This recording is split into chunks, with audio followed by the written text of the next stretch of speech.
Well, it's springtime finally. I love decorating, freshening up the house with the latest treasures I can find at the thrift store or antique mall. For me, like many of you listening to the Rebel podcast now, it is all about the hunt. So let's focus on why people are so curious about antique shopping. It's the thrill of the hunt. Going into an antique store kicks off the excitement of finding unique treasures, and the thrill to think that you will be so lucky to spot a valuable item perfect for your collection. I find it fun and interesting to learn the backstory of different periods and styles of furniture, jewelry, or other collectibles. I'm also, another draw is identifying value. A big question is this a good deal? People want to know how to distinguish between an antique and a reproduction, and how to assess an item's condition and value to avoid getting ripped off. There's the question of how to navigate the antique store experience itself. You might want to know the difference between antique malls and shops with individual dealers, or tips for bargaining or negotiating a price. Sometimes the allure of antiques is just the connection to the past. People might be interested in learning about the history of certain objects or famous artisans who created them. And this is how Deborah and I love to antique shop, and where we find the best bargains, explained on the Rebel podcast today. Well, we're here to talk about antiques.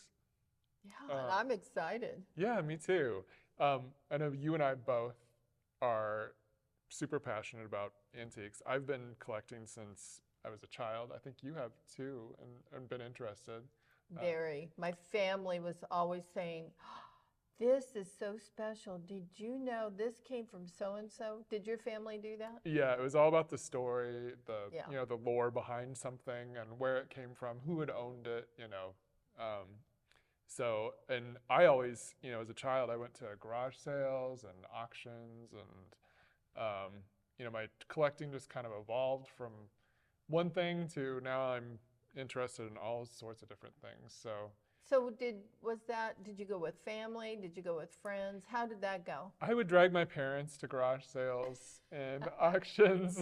My grandparents would go with me sometimes too, and aunts and uncles.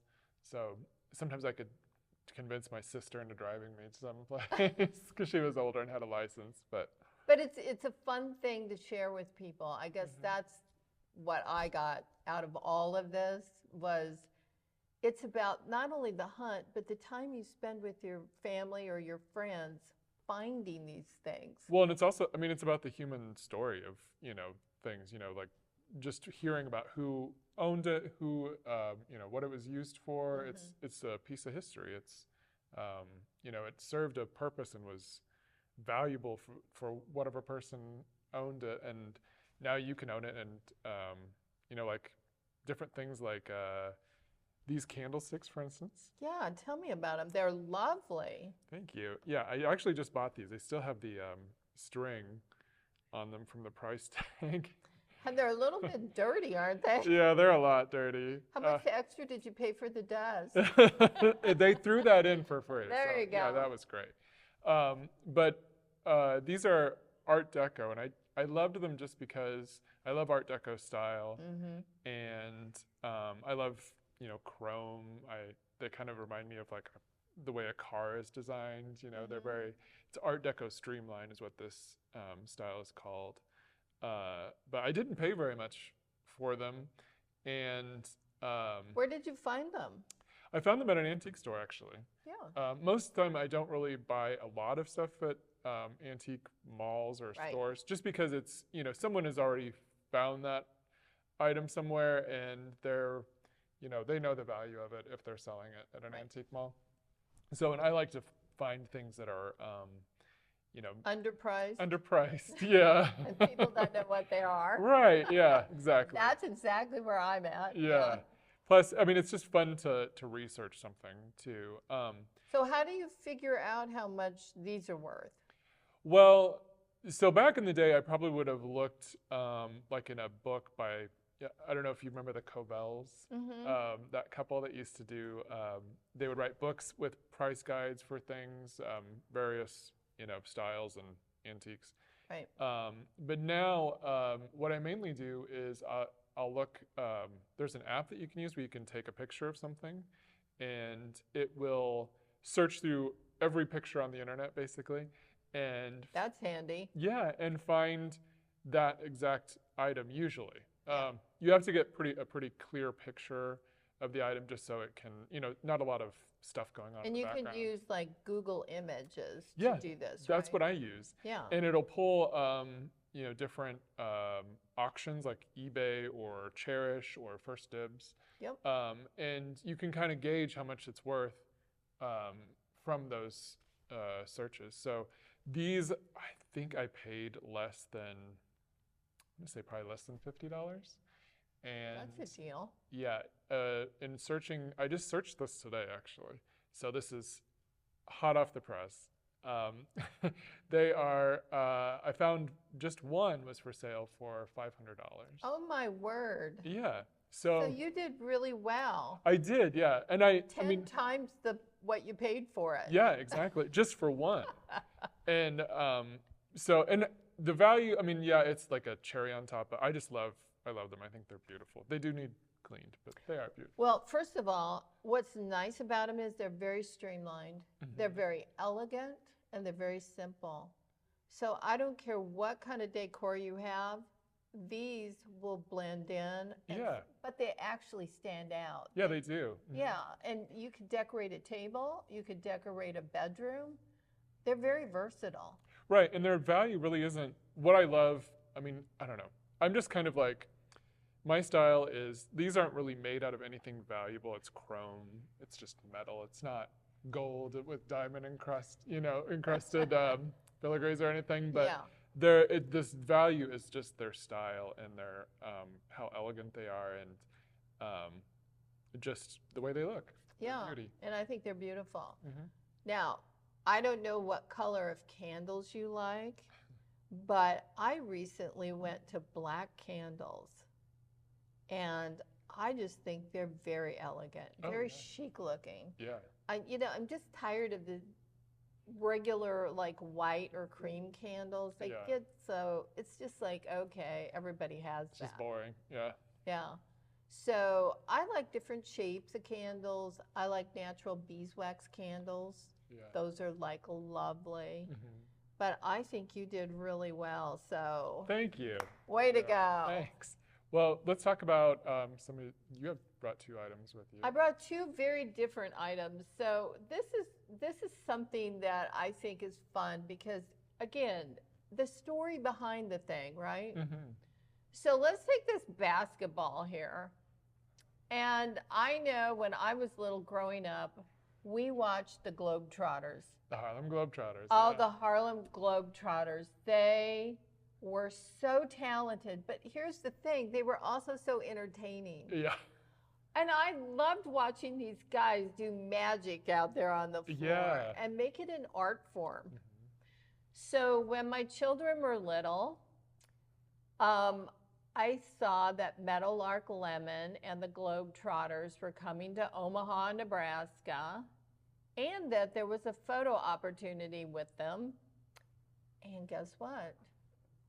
Signatures. So this was signed to Farrah. I have another one at home that was signed to Ashley, both my daughters, right? So Farrah is now 33 years old, and Ashley's 36 years old, almost 37. And I looked these up today. They're worth $300 a piece. Really? Wow. I know. And now this one's got a little bit of air problem. It's going a little bit flat, but that's not bad. You wouldn't want to play with, bouncing no, it anyway. It's in excellent condition because why? It's been stuck in a curio cabinet all these years. And I think this was roughly back about 15 years ago, I'm going to say, maybe a little, probably 20 years ago, actually, maybe even longer than that. But all I know is I love the Harlem Globetrotters. Meadowlark Lemon was one of my favorites. And I just think if you go to an event and you like the performers and you have an opportunity to get a signature, a photo shoot, whatever, perfect timing. Do it. Make the most of that moment. Because whether you sell your item or not doesn't matter. It's what you remember from going to it and sharing that with your family and your friends, right? Yeah. But the bonus is I've got $600 worth of basketball, right? And I know I didn't pay anywhere near that for us to go and spend 2 or 3 hours together. Yeah. So it's kind of like like I said, like the cherry on top, you know? Exactly. Now let's talk about this. So this is a very special item. This is called a candlestick lamp. So beautiful. I had no idea the day I bought this that I was even interested in it. So we were in Colorado going to the airport, and my mom said, "Oh, look, there's an antique store over there." So we were right up by the Coors Brewery in Golden, Colorado. And I said, well, while we're here, let's just stop because we've got plenty of time before we have to be at the airport. So we stopped in this little antique store. You could see the Coors Brewery right a couple miles up the road. And it's like out in the middle of nowhere. I was not expecting to find a jewel there. Yeah. Went in, looked around, and I saw this. There's a pair of these that I have. This was a student of Louis Comfort Tiffany. And under Louis Comfort Tiffany's tutelage, these were made. So a candlestick lamp is literally, this is the candlestick. And you say, well, Deborah, you know, what the heck? This looks like an ordinary candlestick. No. So to tell the value, you have to look inside here. You notice that there's a deep hole there. In that hole, you see there's that long screw, and it's adjustable. So you can adjust the depth of this. Oh, wow. Yeah, that's how you know an old candlestick from a new candlestick. This is solid brass. It's probably from about 1830 to 1850. This then was made out of beautiful blown glass, and you can see all the colors in there. It's like a rainbow. You would fill this probably with whale oil, something like that. And then this delicately sits up on top. Now, when we bought these, or I bought them while we were shopping, I was 8.5 months pregnant. And I just said, oh, how much are those? And the lady said, oh, they're 1,000 something. And I thought, well, that's not bad because there's a pair of them. Oh, she left off the price was each. Oh. Now, I bought these 34 years ago. And when I went online to find them, first of all, they're very, very rare. And they're very hard to find. So on First Dibs, they were the closest to having candlestick lamps with Louis Comfort Tiffany or anything close to what this is. They're selling between 8,000 and up. Wow. 15,000, 20,000. I saw a lot of different prices. And it depends too on how complicated the candlestick is. Some candlesticks are from 1700s, you know, but the earliest candlestick in history was nothing more than a block of wood and a spike. Yeah. You know, an iron spike. And then they would just take the candle and put it on the iron spike, and there you have it, right? You have a block of wood, a spike, and a candle. Boom. And that was your candlestick. So this probably, in all, looking at this thing, is probably around 1860, 1870. The reason I wanted this was because at the time I was updating my 1878 house, and it's on the National Register, and I thought, wow, how lovely that would be in a bedroom. How lovely it would look on a dresser. So that's where they have been sitting for 34 years. They've been on my dresser in my bedroom, and I walk by them every day, and I love looking at them. Yeah, they're beautiful. This kind of reminds me of like carnival glass, sort of, like a really, really Almost. well-made iridescent carnival glass. It is iridescent. Yeah. Yeah. So lovely. So when you go out shopping with your family or your friends and you're going into an antique store, just be on the lookout. Sometimes the simplest things, if you take them, turn them over, you'll find names on the bottom. You will find like this. I mean, when I turn over a candlestick, because you can get a lot of candlesticks at antique malls. Oh, yeah. Everybody has them. But if you turn it over and it's got felt on the bottom, it's not old. If you turn it over and there's no adjustable screw up in the middle, it is not old. It may be 50, 60 years old. Yeah. But it's not that old. Right. And even though this is solid brass, it doesn't have that glob of brass on the bottom, so it doesn't make it extra heavy. So this is kind of a medium weight. It's not what you expect from all of the cheaper candlesticks that you can buy. Yeah. Right? Right. So today, Waylon and I are going to take you on a little adventure. We're going to go out to Mondamon, Iowa. Have you ever been there? I haven't, and I'm so excited to go visit this place. I have a friend who I have known, gosh, 25 years. His name is Larry Stevens. And Larry has been collecting antiques literally from all parts of Iowa, Nebraska, and the surrounding, communities. Larry has barns, pole barns from the 1800s, full of treasures. Wow. What I really like about Larry is that you call him on the phone and say, hey, Larry, I'm going to be over that direction. Can I stop by? And he'll say, yeah, I'll open up the barn for you. And what's really fun is it's not an antique mall. This has been Larry's passion his whole life growing up. And he started actually a house museum. And he has some of the most beautiful treasures in this pole barn. And when I say pole barn, they cut down trees and stripped off most of the bark. And that's what's holding this place up. Oh, that's incredible. So you see a lot of trees in there. Yeah. There's really no electricity. It's not, a modern place. But let me tell you something. Larry is very shrewd. He's very smart about values. He knows what he's buying. And you can get some amazing deals when you deal with people like that. Because you're not paying for overhead.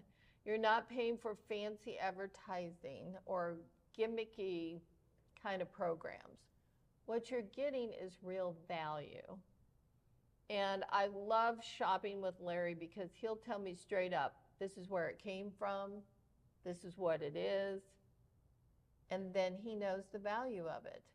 So you always get the backstory. I love that. Yeah. So today we're going to take you on a little adventure and share that with you. And maybe, just maybe, somewhere in your travels, you'll run across your own Larry, and you can be able to start buying some really cool things for your vibe, whatever your vibe is. The other thing I like is I also like automotive, and I don't know why, but I went over to Larry's one day, and he actually had, out of an old automotive workshop, I guess, battery testers and all kinds of fuse testers. Yeah. And they were just really cool colors like turquoise and lemon.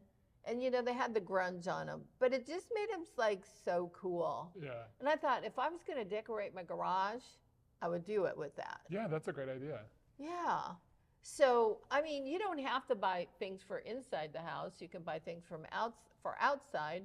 I have bought, for example, the street lights that I have up at the guest house came from Larry.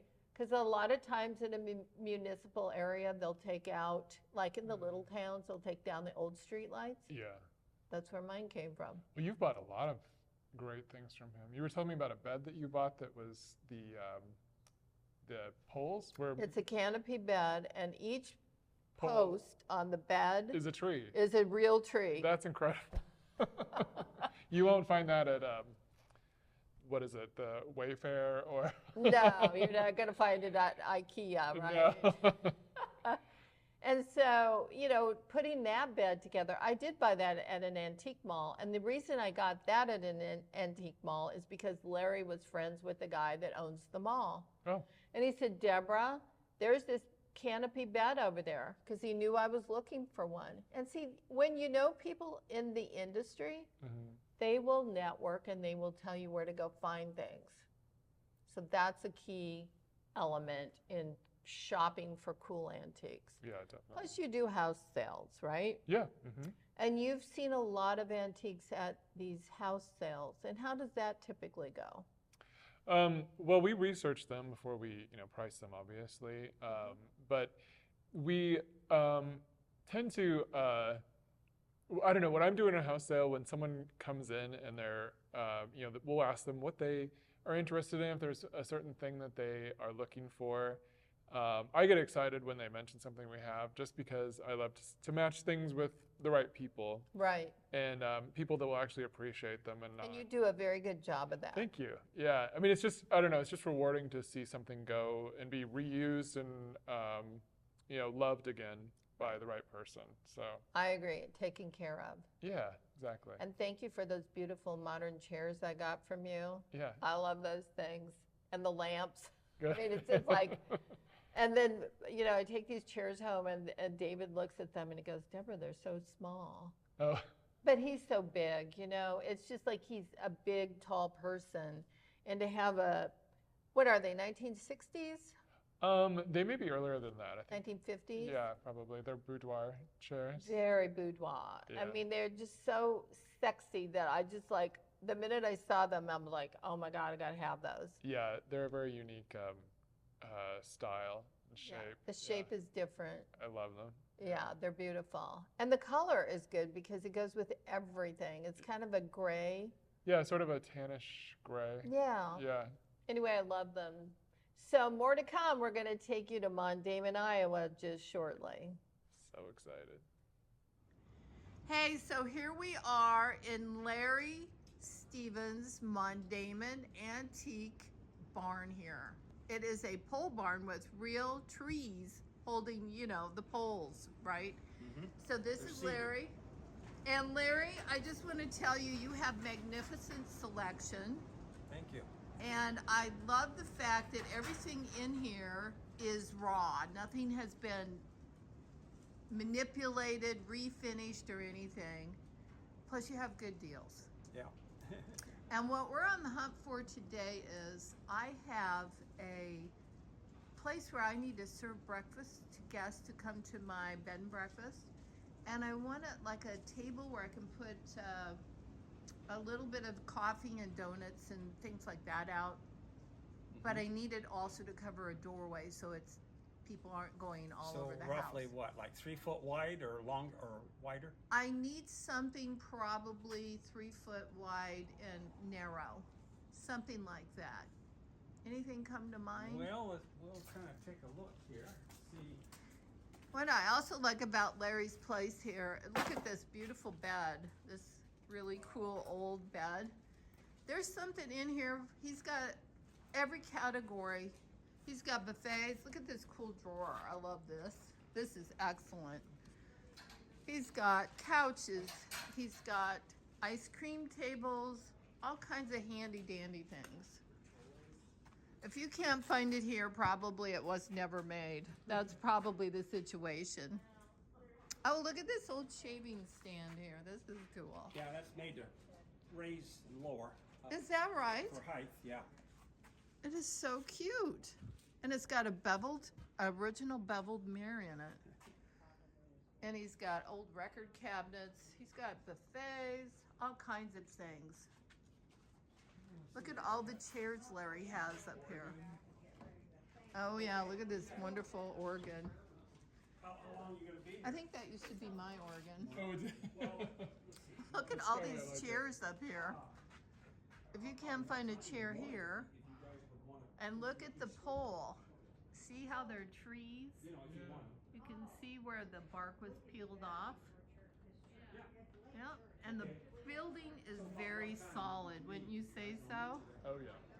And the wind's blowing like 50 miles an hour out there. It's tested. So this is 2-story, and this is just one of Larry's buildings, and it's beautiful. I think these are cedar trees that the poles are made out of. They look like cedar. I see a table up there that might be. So we're here looking for a table, and we'll keep you posted. Look at this old scale here. This is like so amazing. And it goes, this is really, really a big place. But Larry's got many different rooms in here. Look at this old baby bed. This is like the deal here. Look at this. This is, I know. Look at the design on here. So check out places where you live and see what you can find in your community where you might not have to go to an antique mall, but you can go more to a real collectible, wonderful place like Larry has here.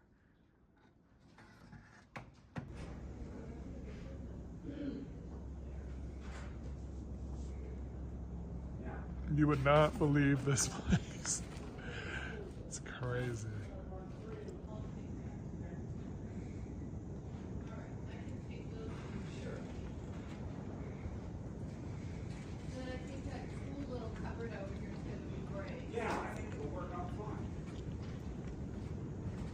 Well, I needed a toilet for my guest bathroom at the Metcalf house for the Airbnb.